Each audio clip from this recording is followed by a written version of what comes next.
Let me now go across to US Academician Sindhu Manjesh, who's joining us here for helping us understand what are the ramifications of this ruling. Sindhu, many thanks for speaking with NDTV. First of all, will this have any sort of a spillover effect, Sindhu, as far as perhaps even jobs are concerned? Could we see that being impacted too for people of color?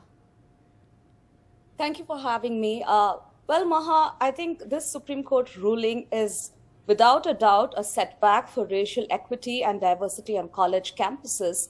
It actually makes the playing field a lot more uneven for people from historically disadvantaged backgrounds who don't have the privilege of having the kind of high school education which translates to great rankings and scores, which their white counterparts might perhaps have. So they're going to find it a lot more difficult to kind of enter university and college campuses. And if they do not have access to good higher education, obviously they're not going to stand a good chance in the job market. So it's like a kind of a domino effect that could occur.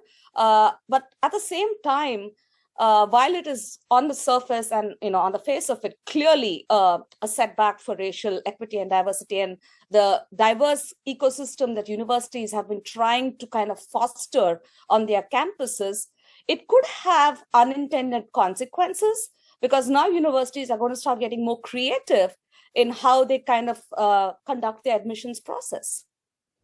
Right, Sindhu. Also, for the sake of our viewers, can you also help us understand how different was the US affirmative action vis-a-vis India's reservation system, or are they pretty much similar in nature?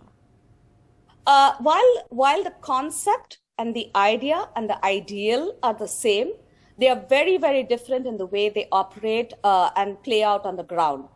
In the Indian reservation system, the quota system, we have certain percentages of quotas fixed and reserved for students. It is theirs. So like when you have a pool of, say, 100 applicants, 25 of them are reserved for students from underprivileged and discriminated backgrounds. There is no such reservation as such in the affirmative action. All it says is that campuses, universities, and colleges can can make decisions based on if they have two equal candidates. If someone is discriminated against historically, they might get like a shout out and a shoe into the system. So there's no reservation as such, but it's an enabling act. All right. Sindhu, many thanks for joining us with that quick look at how the affirmative action ruling can really impact the society at large, considering it is only for admissions, but it has a larger ramification there. Many thanks.